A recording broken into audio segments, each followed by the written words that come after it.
Hi, my name is Roy Collin and welcome to the show. I've also got five podcasts: The Awakening Podcast, exposing fraud and corruption, but with solutions; the Crypto Podcast, talking about all things blockchain, NFTs, crypto; the Meditation Podcast, talking about all different types of meditation, but there's also meditations there from 1 minute to 2 hours. And the other one's the Learn Polish Podcast. So if you're interested in learning Polish, you can do that. And the other one is Speaking with Roy Collin. And I just have guests from around the world talking about either public speaking or also about their book or just general life in general. And you'll find everything on bio.link/podcaster. I'm also a podcasting coach. And you see the QR code there, and it's also on my link as well. And if you're interested in actually going on some podcast shows, I'm helping people doing that. Or if you're interested in sponsorship, you can contact me. And I'd like to thank my sponsor, DanielPacker.com. He helps people with anxiety, stress, and addictions. He's got a 90% success rate, and you only pay if you're successful. So be sure to check him out, DanielPacker.com. I hope you enjoy this week's show. Welcome to the Crypto Podcast. You find all our episodes on thecryptopodcast.org.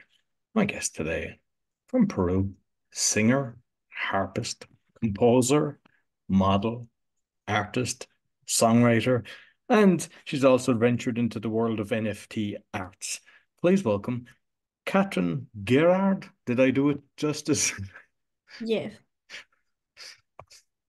So I suppose, I've touched, you're doing a lot, but you might just kind of let the listeners know a little bit more about you, because I know that you've got, is it half French, half Peruvian heritage as well? So you might just kind of give us a little bit more about yourself. Yeah, so my father is French, my mom is Peruvian. I was born in Peru, and I always knew that I wanted to do art in my life. And so I touched upon several things. And at first I thought I would be an actress, but then I realized that I really wanted to pursue music as a main job or a main passion. So at the beginning, we didn't have much resources to afford having lessons, and we lived very far away from the main city where everything happens. So I had to be self-taught, basically. So I bought books and found online courses to try to build myself musically on my own. And then when the situation got better, I was abroad studying, etc. As soon as I could, I started paying myself singing lessons, and then harp lessons, and then composing lessons, until right now I am preparing for a program that I will start on April that is called Momentum, and it's for learning to create soundtracks for movies. So I love animation, I love acting, storytelling. So creating soundtracks for movies is just looks like the next logical step for me. It's so amazing that I can have that opportunity to learn that. Brilliant. So, obviously your English is excellent. You probably, your native language is Spanish. And are you able to speak French as well? Yes, I speak French because of my dad and the fact that I studied in the French school in Peru. So, and then I lived a couple years in France as well. And then I lived in Netherlands. And in Netherlands, you either learn Dutch or survive with English. So I survived with English. And there's where I really improved a lot. And then since I consume a lot of content in English, and then I create a lot of content in English. It just a lot of practice, right? It just became like that. And I suppose because a lot of people are learning languages. I've got a podcast to learn Polish, and I know that I had French in school, but I just couldn't, yeah, it didn't work for me. And I regret not being interested in it because I didn't realize the advantages. But what kind of tips could you give people that helped you with the languages? The fact that, you're able to speak, at least three languages. Yeah, I would say the first most important thing is to try to immerse yourself in that language as much as possible. Like if you can afford to go to that country and stay a few months, do that. If you cannot do that, try to find events and things where you will be absorbing that language. And at first it's really difficult because you don't understand anything, you feel like you don't fit in, etc. But that's temporary, and you need to be willing to go through that initial barrier, and then very fast things will come to you. So that would be the first steps, to try to find people. Now we have the internet, so it's easier to find a group where you can write and try to speak this language with other people who speak that language. The second tip I would give is really to reconciliate with grammar. I know that in a school is made like a very boring subject, and then you have a lot of like courses of languages that promise you that you will learn without grammar. In my experience, I find that this is not true, because grammar is literally the structure that builds the language. So you need to know, and if you know your grammar on your own language, it will be easy to understand another language's grammar, because the structure, the idea of grammar, the verbs, the adjectives, etc., all the languages have that, with a few differences. But we all have a verb with a past, present, future tense. Is what changes is how each language build that, right? So to embrace grammar and to learn as much vocabulary as possible, try to speak as much as possible, to listen videos, podcasts, movies, as much as possible on that language, to really, the most valuable thing I can say is immerse yourself in that language as much as you can. Excellent.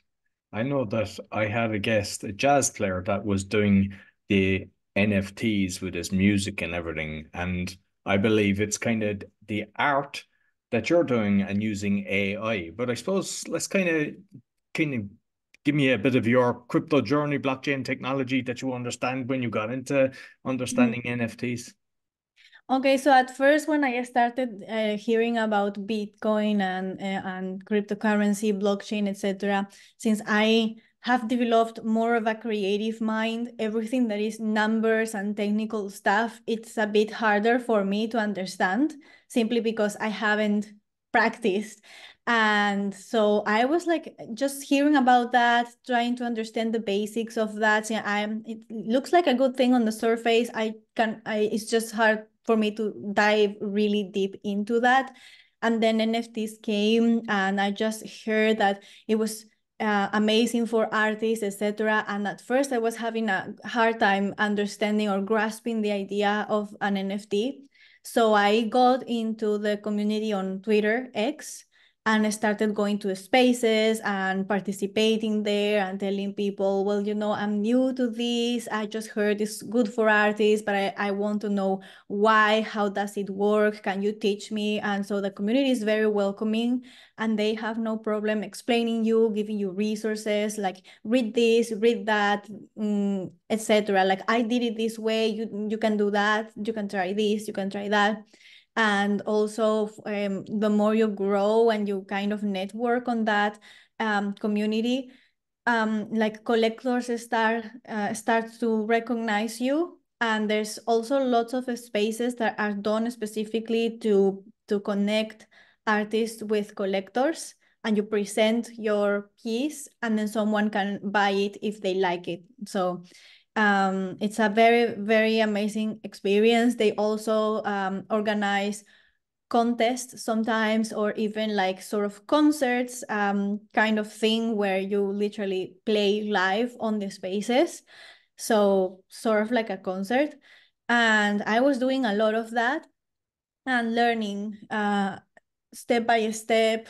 And then I discovered why it was so important, how it brings the value of the art back again, and brings the control back to the artist, and generates this direct relationship with your fans, etc. So I started experimenting with that, and it's definitely something I feel every artist should learn how it works and have it as a tool, like something more for their brand.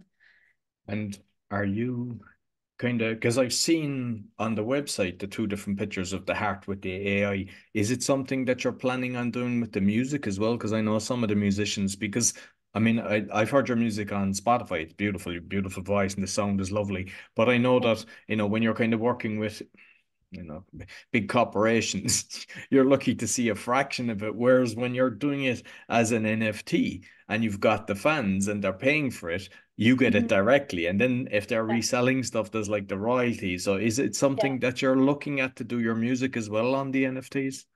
Yeah, I knew from the start that I wanted to stay independent because labels are, for one, not as much necessary anymore now that you can reach an audience directly on social media.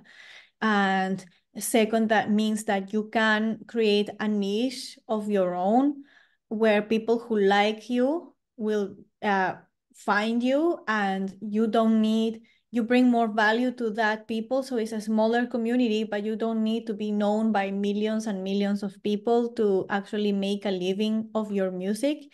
And then even if you are with a label, you need to have a sort of entrepreneurial mindset and be in control of your career, because the problem also is, and labels know that, is that many artists are looking for them to change their life, like oh, when I sign with Universal or whatever, everything will be solved for me, and they will make me famous, like if it wasn't their responsibility anymore. But all they thinking about is their earnings, their benefits, they not losing money. So if they create a single for you and that single doesn't go as they expect, aka blowing away, then you're done. And maybe you have signed a 5-year contract of exclusivity, and you cannot do anything else, and they will put you in the drawer, and you won't grow, and you will lose 5 years of your career because they just decided that you are not worth it economically to keep um, investing resources on you. So whereas it's more of a growing process where you start small, and then you grow your community, your brand. And so I think we need to be responsible of our careers, and we don't really need them anymore if we are willing to learn marketing, to learn branding, not only, and put ourselves out there. Like, it's not only about being a good musician. There's plenty of excellent musicians that no one knows about because they are on their four walls just composing. And obviously you have to have great music, because also the market is full with garbage music that is just easily digestible. It's like junk food, junk music is the same. With the But auto toner as well. So like there's sometimes people can't even sing, but they're using the auto toner and it sounds perfect, but you'd know it. And I don't yeah, know, I can't understand why people are following that kind of music than somebody that yeah. has a talent. Yeah, it's a lot of marketing. The thing that we have to understand here is that labels have, especially the big ones, the three big ones, Sony, Universal, and Warner, they have so many resources, so many millions to spend. They can reach everywhere. And so that means that the average person is going to be exposed to a certain product finally so many times a day, everywhere, in stores, on the internet, on YouTube. They push it hard. They have partnerships with platforms that push those artists even harder. And so so many times you have repeatedly listened to them and about them that many people, I'm sure many people will genuinely like that, because everybody has their own taste.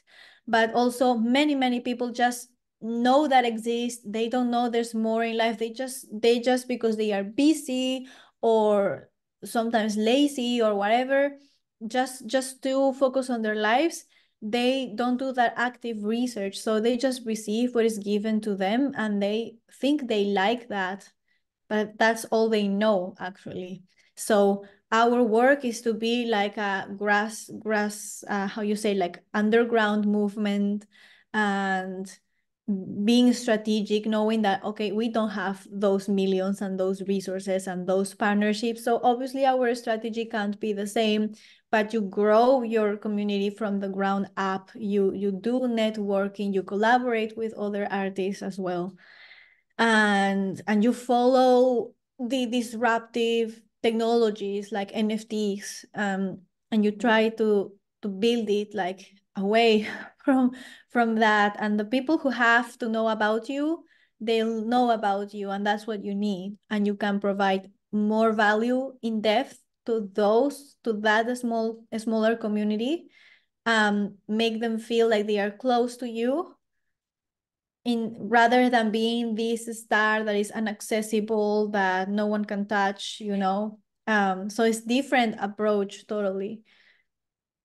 And I'm just curious because, like, I mean, I grew up in an age where we had cassette tapes. I mean, then there was records as well, obviously, but then the CDs came along. But what happened is when you were buying an album or an EP, because I know you've released Sola, the Alone EP, it was a case of sometimes you might like one song and then you think, oh, this is a poor album. But the fact that you paid so much money, it could have been like, when you were younger, it could have been like, your allowance or even a few weeks of an allowance, and you gave it time and you kept playing it. Whereas now we're in a different kind of era where Spotify, they're just next. It's like like TikTok, they're just flicking, and is it like, how does an artist create the music that people are actually giving it a chance? Because I think sometimes it has to grow on you. Yeah, many artists fall in the trap that, and many have burned out because of that they need to keep the pace, that is this fast rhythm that it has, like you have to be releasing things every week or something to stay relevant. And they don't understand that it is not about the music only. It's about the culture that you create around your music, and about yourself as an artist, as a brand. Like the brand is who you are. And so make it also about yourself, about being that friend so it's not the artist and their fans, is I'm your friend, and we are a tribe, we are like a family, right? And so you show parts of your personality, of your day-to-day, of the behind the scenes, on how you compose that music, that because fans are hungry for that. They want to know, they love to see those behind the scenes, and how the things that it makes them feel closer to you. And so it focus more on that rather on releasing music and music and music, like it was, I don't know, bread or something that you are doing every day. Because the problem is that when you burn out, to the quality is not gonna be I can't conceive, like I take time for doing my music. I just try to pay attention to so many details that I know I wouldn't be able to pay attention to if I was trying to release one thing every week. So of course, you can learn to be more efficient, and you learn when you learn how to use your softwares, etc. The time it takes, it becomes shorter, but not as short. Like I see people who are like, in the morning I compose, and then in the evening I mix, and the following day I can do another song. And I personally, for the type of music I do, I can't conceive that rhythm. So I would say it's better to take more time into doing the songs, and have really high quality songs, and and push heavily on your personality and the things, the value you have to bring as a person, and not only as a musician. Because that's also like a mistake that I made at the beginning. Even though I do so many things, I just close myself, like I'm a musician, I do music, and I can't go over that. And then I realized that's a mistake. Like I have so many resources, I do all those things. Why not be in that brand of this sort of global artist, in the sense where I do a lot of things, and I put everything in the service of of art that goes beyond the music. That's why soundtracks are also very interesting for me, because then I am starting in on my YouTube channel to do like sketches, like funny sketches of relatable situations. Like today, for example, I'm preparing one that is going to be called why when you hate Valentine's Day. So it's comedy and it's like a mini movie and it's gonna have a soundtrack. So it's an excuse for me to create more music, but I also can act and I can write a sort of a screenplay and record and edit. So it's more complete, I feel. So if you have other talents beyond the music, use them. Like be a global artist. I don't find a better adjective for that. Yeah, excellent. And with the art that you were creating for the NFTs then with AI, is it pictures of yourself that you've got converted, or is it just that it generates it? Because it kind of looks like you, but I know it's not you. So is it that you're giving it pictures and telling it to create an AI version of that? No, so the pictures I did take them in a studio with professional photographer and with a white background. And then what I found the best way for me to work with AI was when Photoshop introduced it in their latest version. And you have a feature where you can get AI generated backgrounds. And that's great because it will generate whatever you want and it's going to be a background. So it kind of respects the subject more or less. You have to go around with like duplicate the layer. And so I have me on top because sometimes it can get my hands weird or things like that. But you go around that and then it becomes a sort of AI assisted compositing of a picture.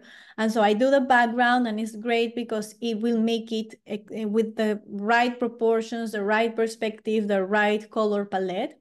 And to me, it's like a great starting point. And then I bring other types of pictures and textures and I end up doing a photo montage.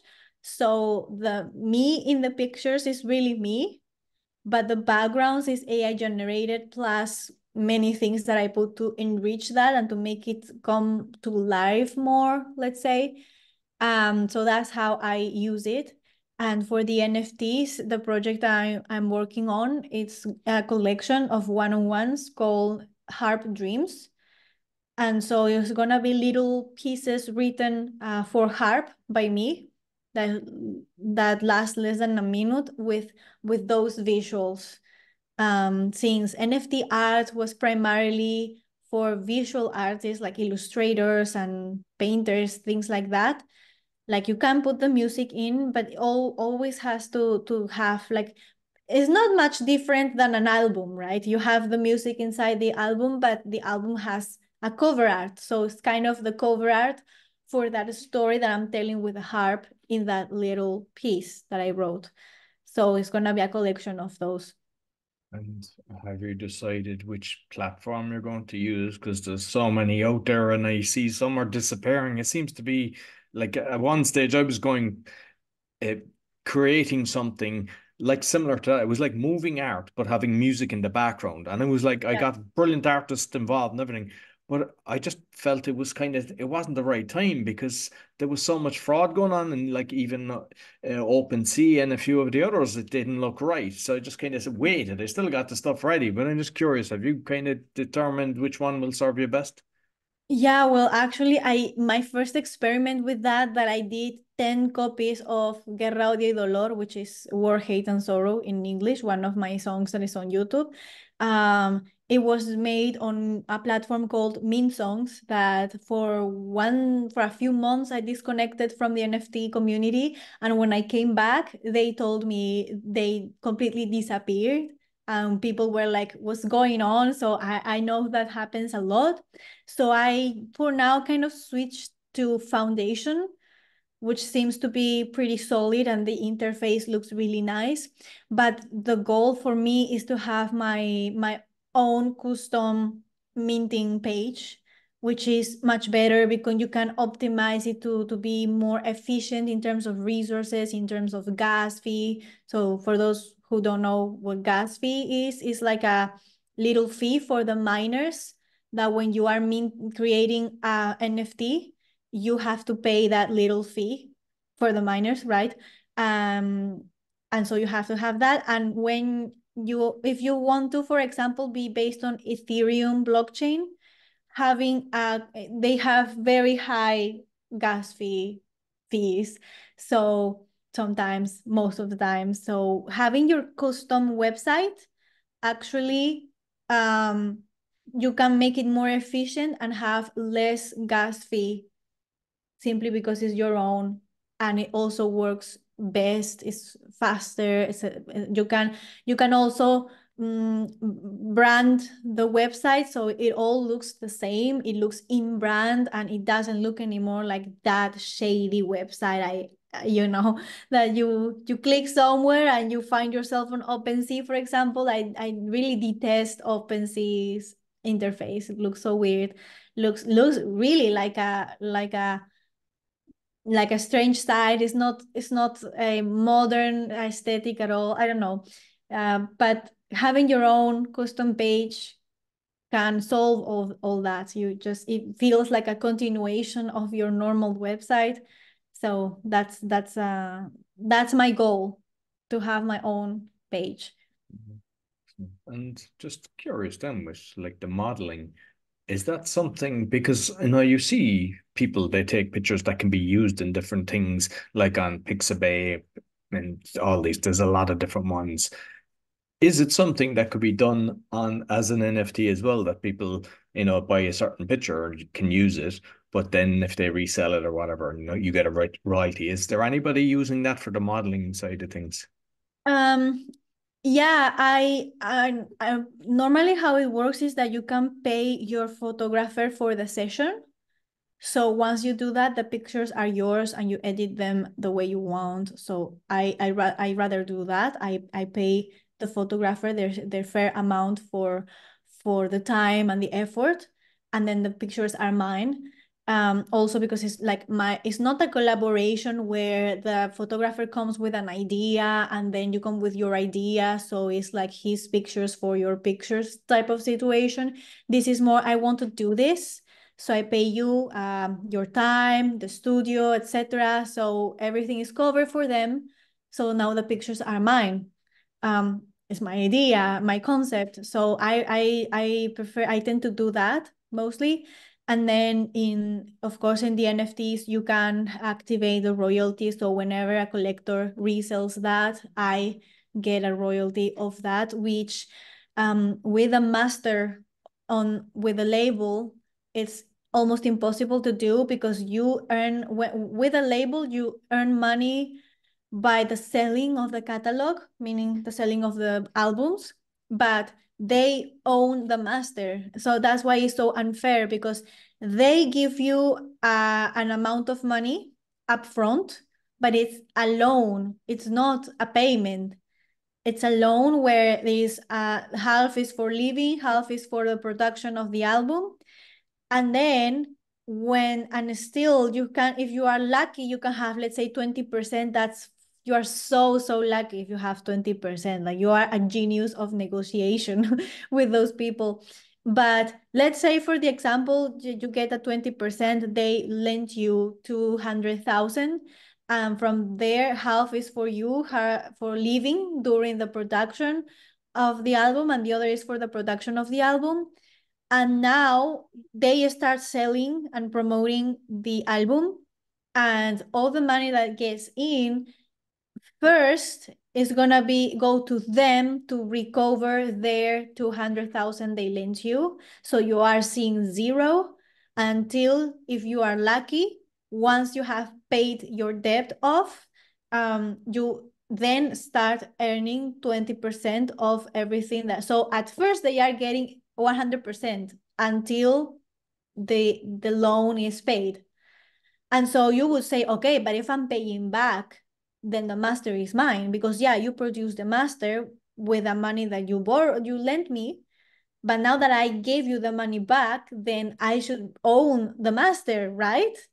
Well, no, they keep ownership on the master, which is like the original. Like, back in the days, it was the red vinyl that was the original carved thing.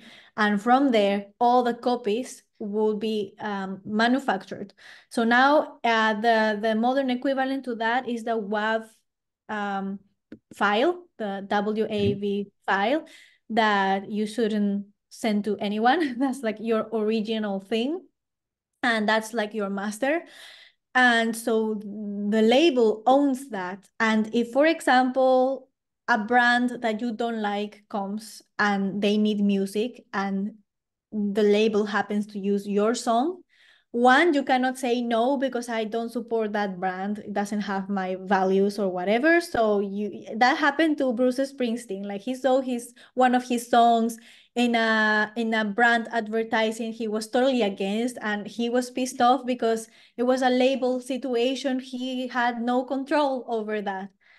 And for second, which is the worst, is that from the money that advertising generates, since it's the master and not an album, a copy of an album, the artist perceives zero from that.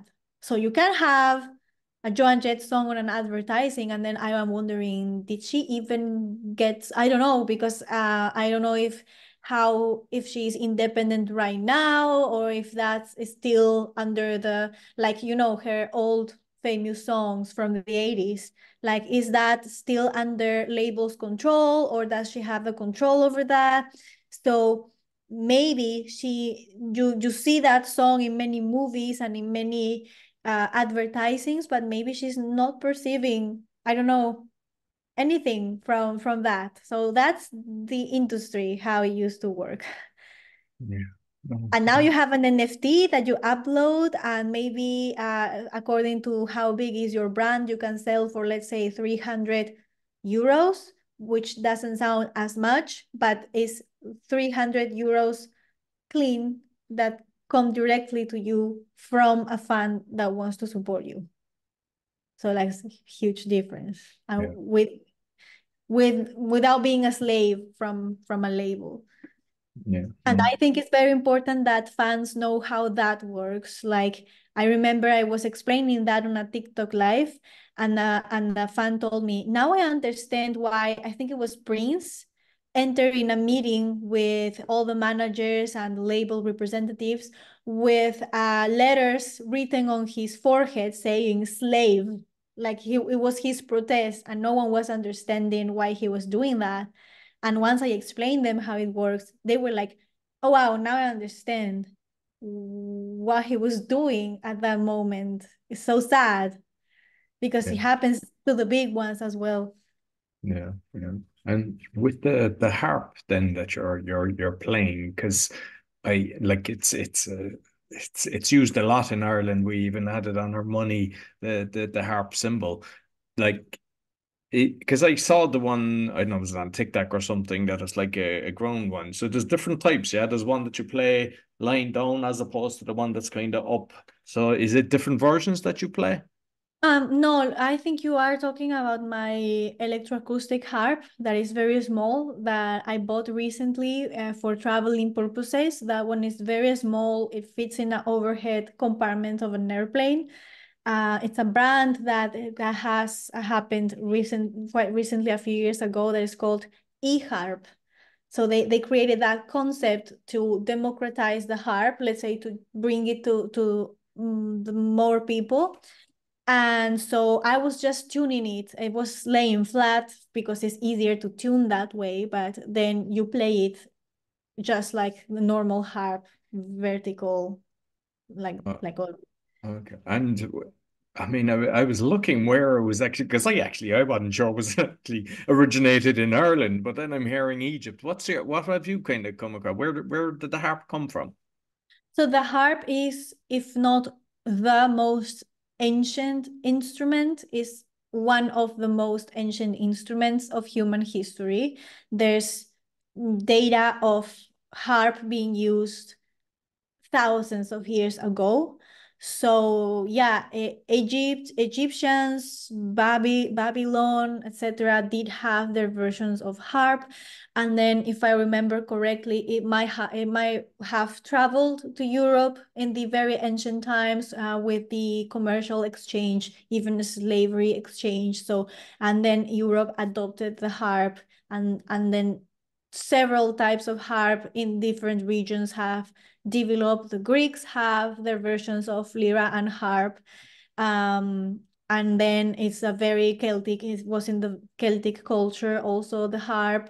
And then, when the Spanish, the Europeans went to America, they would bring the harp with them, and it will mix with our sound and our culture, and so on. Other types of harp would develop. Like here in Paraguay, they have the Paraguayan harp that has a few differences with the European lever harp. Like it's very different. Like the resonance box has a different form, a different shape, and they have, like, for tuning, is the pegs really look like guitar pegs. It's a very special instrument. And the Peruvians also, they might have a similar type of harp, so it diversified a lot. Then you have the concert harp, that's the biggest one with pedals and in the bottom to change keys. And then you have a very ancient type of harp that has two rows of strings that cross like that, and so you somehow play that. It's a very ancient instrument that is still being played. Yeah, so there's so many types. And because I've heard that they've modified the frequencies of music and that it's not as kind of beneficial to the body. And is the harp one that would have been kind of better for the frequencies when it's played, that it's better for the body, or are you aware of any of that? Yeah, I'm aware of that, of the theory of the 440 versus 432 hertz. So basically, each note has a frequency where it's an exact number, like 440 is A4, octave 4. And then each note will have a specific number of a frequency that basically says how low, how high that note is. And it's like a very exact number. And so before that, like way before in history, there was no that awareness of those frequencies. So you could have an orchestra with different instruments tuned to different frequencies, and that must have sound funny. And also there's several frequencies that were used, like not only 432. That's for both spiritual and physical uses. Like that's not the only one frequency. This could be any frequency. And still today, there are some orchestras that will tune in 432, 442, etc., like different, it's also cultural things. Apparently, there was a standardization on the big after Second World War to 440. And there are videos where they compare 440 against 432, and you see the comments and it's unanimous. Everyone says 432 is more relaxing, it sounds more round, etc. And the reason why it sounds like that is because it's lower in register, it sounds lower, and lower sounds tend to relax us, and high sounds tend to stress us, because we are, evolutively speaking, we are hunters, and praise have high pitch. And so when we hear high pitch, like we enter in hunter mode, whereas low pitch relax us. I do believe in the spiritual connection with that, because it's vibrations, and the vibrations go through your body. You don't only listen with your ears, you listen with your entire body. Like a low boom, you feel it here. It makes you vibrate really. The also lower waves are like bigger, so you really feel it like a wave in the sea. You feel it going through you, and obviously that affects you. Like I can't conceive that doesn't affect you. But I can say that 440 maybe has more of of a practical reason that I feel like since we have a lot of electrical digital instruments and we work with computers nowadays, it feels to me like more stable for that end than 432, for example. Like it feels like the pitch is a little bit less stable on that frequency. But you have other frequencies as well for healing purposes that, for example, 432 is more for relaxing, calming stress. And then you have others like 880, I think, that is more for, I don't remember anymore, but you have for healing your energy field, for letting go on the past, for so many different things. And you can actually choose which frequency do I need right now, and use them. So that one is like the most famous, but you have several others. So it's important to keep rational with this because it's a much complex situation than just 440 or 432. But that doesn't mean that it doesn't affect you, you Mm. know? I've also heard that, like, say, the Bluetooth speakers, that the sound is coming from them. It's totally Mm. different to when you have the timber speakers, because like I had an old system that I shipped from Ireland, and you Mhm. notice the difference, and apparently that's supposed to be better as well, the way the vibrations go through timber as opposed to the one speaker kind of Bluetooth system. Yeah, it is because the low waves, they are so big and heavy. They literally need like a physical thing that pushes them out. And so the good big um, speakers will have cones, literal cones that do that when the wave is going through them. And you can see them. They literally beat like that, and that's why I think it's called like making beats.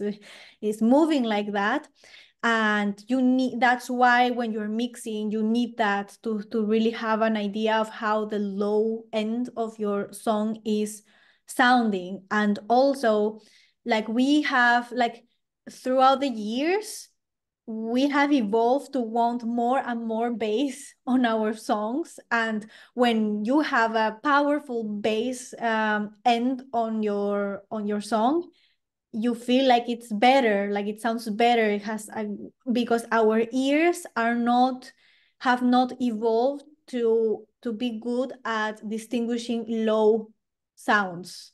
Like we have evolved to understand like human voice, other human voice, and maybe high pitched sounds because of praise, etc. So we have a very good hearing in those middle frequencies, but then low frequencies we are not as good. That's why it's so important to reinforce low end. And maybe when you are using those speakers or analogical gear in general, like the low wave has something physical to grab, to hold on to, and really get to you, and you have this feeling of a better low end, and it feels fuller and better sound to you. Mm, excellent. And I know that I don't know, is your project still going, that you were doing a camper van for kind of nomadic life? Because I think you were in Spain and Greece. Is that something that you're still doing and putting together? And what's the plan with that? I'm still trying to figure that out. Many things happen. I will probably be more around South America. So I probably, I don't know, it was such a crazy thing, and still would like to have that experience. We'll see, because with the movie soundtrack composing, you need a lot of resources of memory, because you work with very heavy libraries and hundreds of tracks.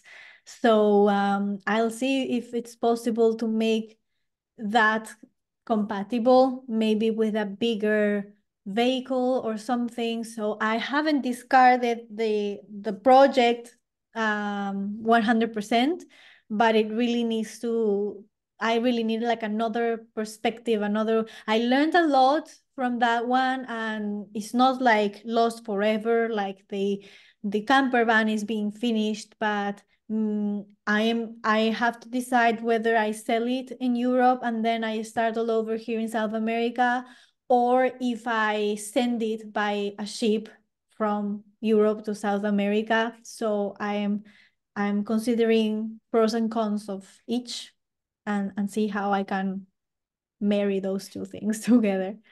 Yeah. And just finally, with the social media, because I see, you've a big following on TikTok, Instagram, you've like 21,500. The TikTok, you've got like some 30.9, and you've YouTube. So, like, with all the different things you're doing, which ones are serving you best? Because I mean, no matter what people are doing, they're doing all these social media, and it's all great, but at the same time, it's a time suck, and then you have to kind of engage. So how do you find what serves you best? Um, I I have been battling with that a lot because I have bursts of consistency of posting a lot and sometimes not seeing much results. So then I will spend months and months without posting anything. Also for YouTube, like is my favorite. Like I feel much better on YouTube where I feel I can develop a speech, let's say, in a deeper way. So TikTok to me is like I did it a lot, but I never liked it really because it's like fast disposable content that you have to do. It's going through a lot of changes. I don't know where it's going lead that. Um, and also it's heavily based on trends and songs that are already famous, and you have to use those in order to grow. Like not at every video, but mostly it's like on YouTube, I feel like, especially now, I started seeing on my suggested videos that are from new channels that have like 300 views, and they are suggesting those, and it's so an amazing opportunity to grow on YouTube right now for new channels, because they really pushing them, because all the other platforms are like, if you already have a huge following, you'll be fine, but if you're starting out, it's nearly impossible. It's every time it's harder. So YouTube, if you like to develop like a deeper, more mature maybe speech, you can grow. I don't think it's saturated at all, but it took me a long time to find out what I wanted to say, how I want to say it. Like I didn't want to be like a sort of an educational channel. Um, I love that, but it's not that I like, I love, I find that people who are passionate about teaching is so amazing, but it's not how I want to do my TikTok. Like I want to keep on like art and entertainment. So because of narrowing myself to I'm a musician only, that actually made me take longer to realize what I was supposed to do there. And now it was like I was in front of me all along. Like I do theater, I act, I love comedy. It was, and then it's like movies are meant to have that message that you send to the people, right? Like your vision, etc. So why not doing that through film? And now that I realized, like I found out what I want to do finally, it was so, I look back at it and it was in fact so obvious, like what I had to do.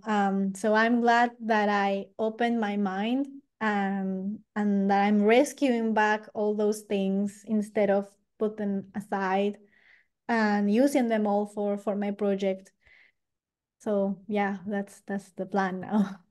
Excellent. Listen, Catherine, thoroughly enjoyed the conversation. You might let people know where they can find you. Yeah, everywhere on YouTube, Twitter, Instagram, TikTok, I'm with the same name, Catherine Gairard, which is Catherine. And then the last name is Gairard. And all the same name, the same picture. Impossible to miss. I'll make sure I put all the links, all the social media on both the audio and the video. Thank you very much, Catherine. Thank you for having me. No problem. So that's all for the Crypto Podcast and also the Speaking Podcast, because I think this is relevant for that as well. So you'll find all my episodes on thecryptopodcast.org or speakingpodcast.com. Until next week, take care. Well, I hope you enjoyed this week's episode. Be sure to give us a thumbs up, 5-star rating, and share with your friends. And you'll find all my shows with the QR code or bio.link/podcaster, as well as my podcast coaching. And I'd like to thank my sponsor, DanielPacker.com, helping people with anxiety, stress, and addictions. He's got a 90% success rate, and you only pay if you're successful. Also, if you'd like to go on a podcasting tour, I can help you do that. And if you're interested in sponsorship, you can contact me on my bio.link/podcaster. Until next week, take care.